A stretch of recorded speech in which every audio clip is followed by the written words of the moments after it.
Buenas noches, profesora y compañeros. Por medio de esta presentación explicaré los cambios que genera la implementación de las TICs en la educación. Resalto los cambios que son en el rol del docente, en el rol del estudiante y en la institución. Por primera medida está el cambio que hace o que debe hacer el docente al implementar las TICs. Él ya se debe convertir no en un transmisor del conocimiento, sino en un mediador en la construcción del conocimiento de sus estudiantes. Debe actuar primero como persona y después como un experto en contenido. Debe promover en el estudiante su crecimiento personal, enfatizando la facilitación del aprendizaje antes de que transmitan la información. Debe pasar a actuar como guía a los estudiantes a partir de facilitación de recursos y herramientas para que ellos exploren y elaboren nuevos conocimientos, y en este momento acentúe su papel de orientador. Por otra parte, en el rol de los estudiantes se encuentra que ellos ya están en el contexto de la tecnología de la información y su papel no es como el tradicionalmente le tenemos adjudicado. Ellos, al estar en contacto con las TICs, se benefician de varias maneras y avanzan en una visión del usuario de la información. Esto requiere acciones educativas relacionadas con el uso de la selección, utilización y organización de la información, de manera que vaya formándose como un ciudadano de la sociedad de la información.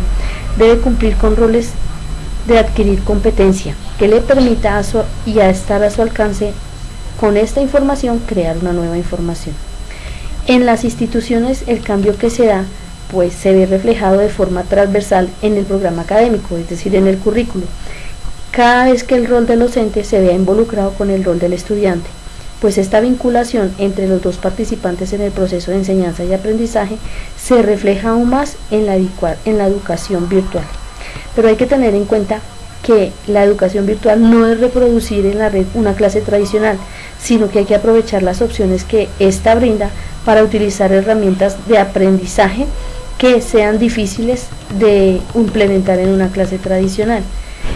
La tecnología que aporta es la interacción entre la comunicación, el docente y el estudiante, y para esto se cambia la visión que tienen los unos de los otros en referencia al proceso de enseñanza-aprendizaje. La educación actual, y en especial los docentes, somos los encargados de este proceso. Tenemos que adaptar nuestro papel a una realidad en donde el aprendizaje ya no se concentra en el aula, sino también pasa por el acceso de las tecnologías de la implementación, por el aula virtual y por la enseñanza semipresencial o a distancia. La enseñanza virtual es algo que está presente, que aporta unas ventajas grandísimas como son la posibilidad de utilizar materiales multimedia, la facilitación y actualización en cualquier momento, la interactividad, la existencia de la retroalimentación de forma inmediata, de manera que el docente conoce si el estudiante responde al método y alcanza los objetivos fijados inicialmente.